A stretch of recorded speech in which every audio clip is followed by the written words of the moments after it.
ورفعنا لك ذكرك ورفعنا لك ذكرك. اللہ کے رسول نے فرمایا جو مسجد میں ایک اتنی چھوٹی مسجد بنا دے جتنا چھوٹا ایک پرندے کا تیتر کا گھر ہوتا ہے، لفظ تیتر کا گھر ہوتا ہے، اتنی چھوٹی مسجد بھی کسی نے بنا دی تو اللہ رب العزت اس کے لیے جنت میں محل بنائے گا.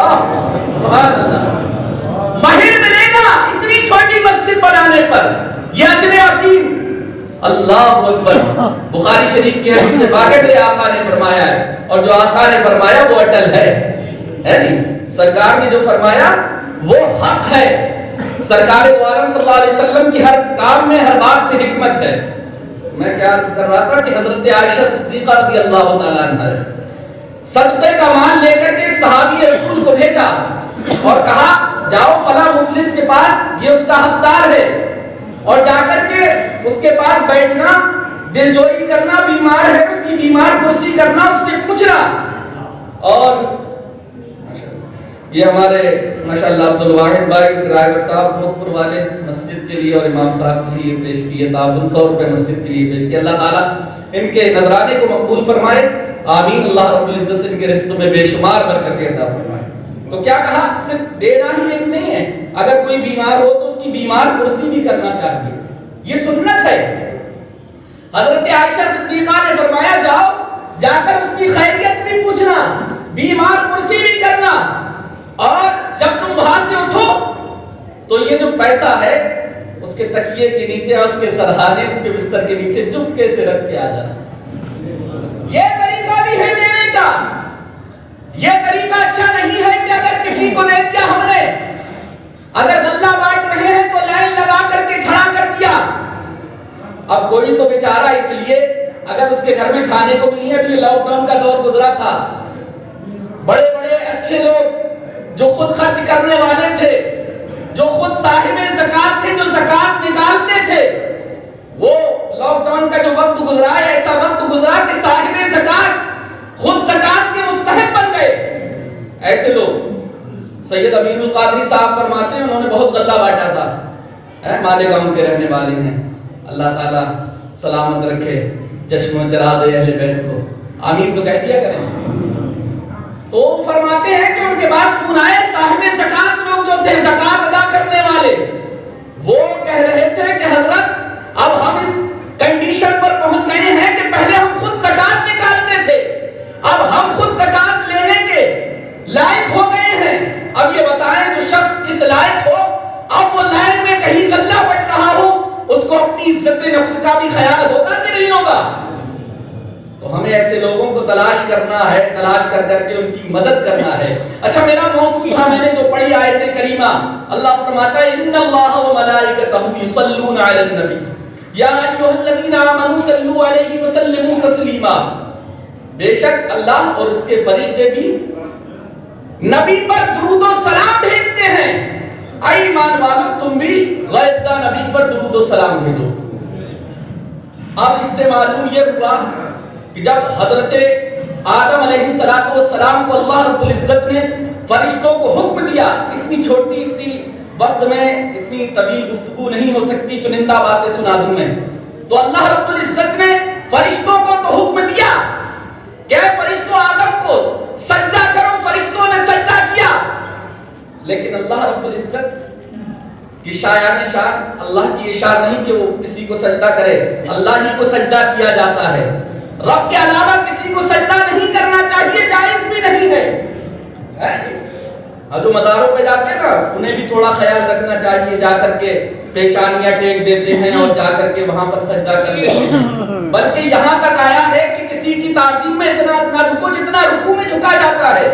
کسی کی تعظیم میں اس طرح سے جھک کر کے سلام کرنا نا حرام ہے. یہ اتنا مت جھکو جتنا رکوع میں جھکا جاتا ہے.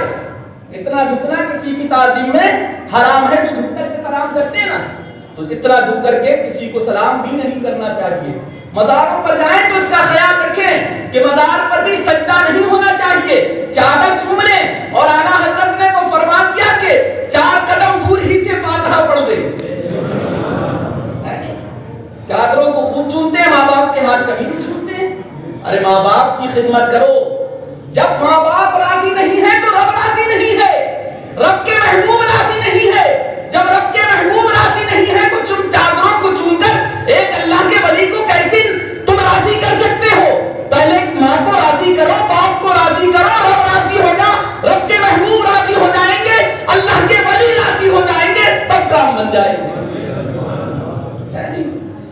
تو اللہ رب العزت نے یہاں سے معلوم یہ ہوا کہ یہ جو عبادت ہے اس کے بارے میں رب نے فرمایا کہ میں بھی اپنے محبوب پر درود و سلام بھیجتا ہوں. تو اس سے محسوس یہ ہوا، معلوم یہ ہوا کہ ہمارے آقا کی جو شان ہے وہ کسی کی شان نہیں ہو سکتی ہے نہیں. اور پھر پڑھنے والے کو اجر کتنا بڑا ملتا ہے. آج ہمارے پاس موبائل چلانے کا وقت ہے. ہم سب لوگ چوراہوں پر، گلیوں میں، گھروں میں خالی بیٹھ کر وقت گزار دیتے ہیں. لیکن کتنے لوگ ایسے ہیں جو اپنے نبی پر دن میں 100 مرتبہ ہی درود پاک پڑھتے ہیں؟ محاسبہ کیا؟ بہت کم لوگ ہیں. کبھی ہم نے سوچا کہ ہم نے کبھی اپنے نبی پر 1000 مرتبہ درود پاک دن میں پڑھا؟ نہیں پڑھا. لاک ڈاؤن کا زمانہ گزرا، ایک قید خانے کی طرح ہم گھروں میں پڑے رہے، مسجدوں میں آتے رہے، خوب نماز پڑھتے رہے. مسجد میں، گھروں پہ نماز پڑھنے سے لوگ قاصر رہے، نہیں پڑھے. جبکہ وہ وقت اتنا سنہرا وقت تھا کہ اگر چاہتا تو اپنے نبی پر 1000 مرتبہ درود و سلام گھر میں بیٹھ کر پڑھ سکتا تھا. اپنی پچھلی جو نمازیں قضا ہو گئی تھی وہ پڑھ سکتا تھا. اگر چاہتا تو اپنے ماں باپ کے نام کی بھی نمازیں پڑھ سکتا تھا. جو ماں باپ کی نمازیں چھوٹ گئی ہیں وہ بھی پڑھ سکتا تھا. لیکن کیا اللہ تعالیٰ ہم سب کو توفیق دے، ہم ایسا کرتے نہیں ہیں. ہمیں چاہیے کہ ہم اپنے نبی پر درود و سلام پڑھا کریں. درود و سلام پڑھنے کی فضیلت کے بارے میں 1-2 حدیث پاک میں سناتا ہوں، زیادہ وقت نہیں ہے. اور میں چاہتا ہوں کہ چندے کا خیال بھی رکھا کریں. تقریر ہوتی ہے تو چندہ کم ہوتا ہے، جب تقریر کم ہوتی ہے تو چندہ زیادہ ہوتا ہے. تو میں چاہتا ہوں کہ کچھ باتیں سن بھی لیا کریں اور مسجد کا خیال بھی رکھا کریں. ہے نہیں؟ اگر ہم اپنی مسجد کو، ہم اپنے گھر میں 1000 روپے ہفتے میں، کسی کا خرچ 1000 روپے، کسی کا 2000 روپے گھر کا ہے، 100 روپے ہم کیا مسجد کو نہیں دے سکتے؟ 50 مسجد کو نہیں دے سکتے؟ کیا ہم ہفتے میں 10 یا 20 روپے مسجد کو نہیں دے سکتے؟ دے سکتے ہیں یار. یہ اللہ کا گھر ہے، اس کے بھی اخراجات ہوا کرتے ہیں. میں چاہتا ہوں اپنے آقا کے نام پر کون ہے ایسا جو اپنی خوشی سے جو بھی چاہے مسجد میں لے کر کے آ جائے اور پیش کر دے یہاں پر. پھر میں ایک حدیث پاک سنا دوں، محبت سے کہتے ہیں سبحان اللہ. حضرت ابو طلحہ انصاری فرماتے ہیں، صحابی رسول ہیں. حضرت ابو طلحہ انصاری فرماتے ہیں کہ ایک روز سرکار دو عالم صلی اللہ تعالی علیہ وسلم مسجد نبوی میں تشریف لائے تو سرکار دو عالم صلی اللہ علیہ وسلم کے چہرے پر بشاشت ظاہر ہو رہی تھی. سرکار کا چہرہ کھل رہا تھا اور اس سے نوری کرنیں. اللہ اکبر! کی تصور تو کریں اپنے آقا کا، اپنے آقا کے جمال کا، اپنے آقا کی خوبصورتی کا. سرکار کی زلفوں سے نور نکل رہا تھا. کہتے ہیں بشاشت نظر آ رہی تھی حضرت ابو طلحہ انصاری. سرکار منبر پر تشریف لائے. سرکار نے ارشاد فرمایا ابھی میرے پاس جبرائیل آئے تھے. جبرائیل آئے تھے اور حضرت جبرائیل نے فرمایا یا رسول اللہ صلی اللہ علیہ وسلم. ماشاءاللہ ایک ہمارے مہمان ہیں رفیق بھائی بوڑھا والے، 50 روپے انہوں نے پیش کیے. اللہ تعالیٰ ان کی رزق میں، روزی میں برکتیں عطا فرمائے. میں دیکھنا چاہتا ہوں 50 کے 500 کون پیش کرنا چاہتا ہے مسجد کے لیے؟ ماشاءاللہ اپنی خوشی سے. سبحان اللہ! یہ دیکھیے کہنے کی زیادہ دیر نہیں ہوئی، ایک نوجوان ماشاءاللہ 500 روپے مسجد کے لیے لے کر آیا. اچھا کوئی 100 روپے دے سکتا ہے اپنی مسجد کے لیے اپنی خوشی سے؟ کسی کا کوئی زور نہیں، دباؤ نہیں. کوئی مسجد کے لیے 100 روپے بھی پیش کر سکتا ہے، 50 بھی پیش کر سکتا ہے، 10-20 بھی پیش کر سکتا ہے. ماشاءاللہ ایک ہمارے بھائی اور ماشاءاللہ سبحان اللہ 100 روپے ہمارے ایک بھائی ماشاءاللہ اور لے کر آئے، پیپلس آنے والے. سبحان اللہ سبحان اللہ. اللہ تعالیٰ ان کے رزق میں بھی خوب برکتیں عطا فرمائے. اور کوئی پیچھے بھی آواز پہنچتی ہے، پیچھے سے بھی اگر کوئی چاہے تو مسجد کے لیے چندہ پیش کر دے، ثواب ملے گا، نیکیاں ملیں گی، ہے کہ نہیں؟ جنت میں گھر بن جائے گا. ماشاءاللہ نور اسلام ماسٹر صاحب ابھی تو دے کر گئے تھے ماشاءاللہ، دوبارہ پھر 50 روپے ماشاءاللہ اپنے آقا کی محبت میں پیش کر دیے. سبحان اللہ مسجد کے لیے. اللہ تعالیٰ روزی میں رزق میں برکت عطا فرمائے. سرکار نے ارشاد فرمایا جبرائیل آئے تھے. جبرائیل امین نے کہا یا رسول اللہ صلی اللہ تعالی علیہ وسلم، ذرا اپنی سماعت کو قریب کریں، سن رہے ہیں آپ؟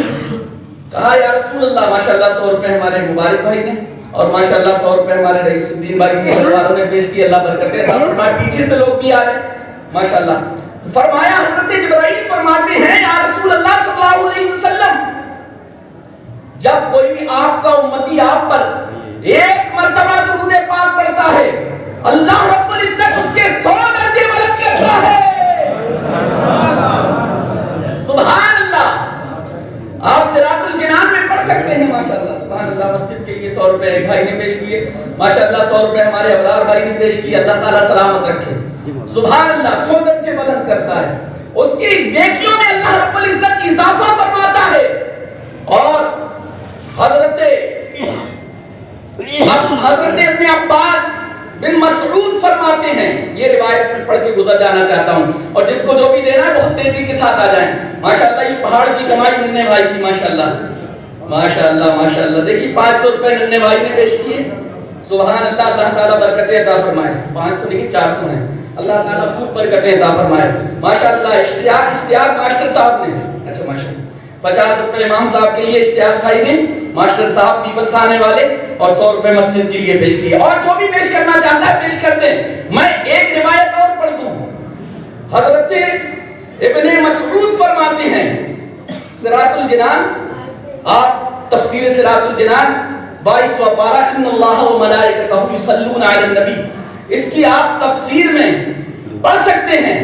فرماتے ہیں کہ اگر کسی نے ایک مرتبہ سرکار دو عالم صلی اللہ علیہ وسلم پر خلوص قلب سے دل کی گہرائیوں سے اپنے گناہوں سے معافی مانگ کر اور یہ عہد کر کے کہ میں گناہوں کے قریب بھی نہیں جاؤں گا اور برائیوں کی طرف نہیں جاؤں گا, ایک مرتبہ بھی درود پاک خلوص قلب سے پڑھ لیا اور وہ قبول ہو گیا تو اللہ کے رسول صلی اللہ تعالی علیہ وسلم اس کی شفاعت فرما دیں گے. سبحان اللہ. خلوص قلب سے درود پاک پڑھا کریں, محبت سے اپنے آقا پر درود پاک پڑھا کریں, درود پاک میں سرکار کو شامل کیا کریں. اس سے ہماری دنیا بھی سمجھے گی, دنیا بھی سمجھ جاتی ہے میرے بھائی. اب وقت نہیں ہے ورنہ بہت ساری روایتیں میرے ذہن میں ہیں اور کتابوں میں یہ روایتیں بھری ہوئی ہیں. کبھی پڑھا کریں کبھی سنا کریں. لوگ تو فجر کے بعد بھی رکنے کی انہیں توفیق نہیں ہوتی. میں تو کہتا ہوں رکا کریں, کچھ سیکھ جائیں گے.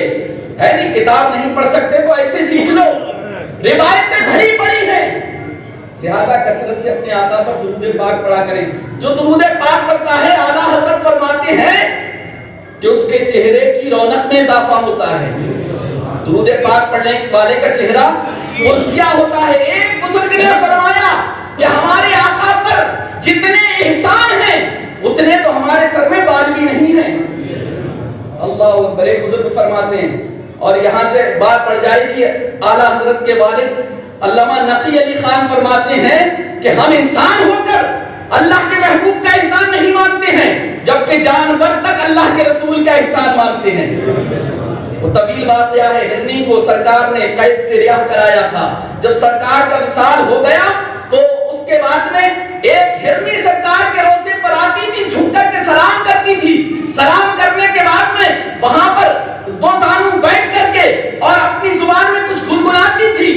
تو وہاں پر بیٹھ کر علماء نے ایک میٹنگ کی اور جب جاتی تھی تو الٹے پاؤں واپس جاتی تھی کہ یہ ہے کون. تو ریسرچ کرنے سے پتا یہ چلا کہ وہ ہرنی اسی قوم کی ہرنی تھی, اسی نسل کی ہرنی تھی جس ہرنی کو سرکار نے قید سے چھڑایا تھا. اس سے محسوس یہ ہوا کہ جس ہرنی کو سرکار قید سے چھڑا دے اس کی نسلیں بھی سرکار دو عالم صلی اللہ علیہ وسلم کا احسان مانے. سرکار نے تو ہمیں جہنم سے آزاد کرایا ہے تو ہمیں کیوں نہیں احسان ماننا چاہیے؟ ہمیں بھی احسان ماننا چاہیے میرے بھائی. اللہ تعالیٰ مجھ سے جو غلطی ہو گئی اس کو معاف فرمائے اور اللہ تعالیٰ اس پیغام کو جو میں نے آپ تک پہنچایا اپنی بارگاہ میں مقبول فرمائے. آپ سب سرکار پر درود پاک پڑھا کریں. ایک مرتبہ درود پاک پڑھیں. اللہم صلی علی سیدنا و مولانا محمد معدن الجود والکرم وآلہ وبارک وسلم. صلاۃ و سلام علیک یا رسول اللہ. ورفعنا لك ذکرک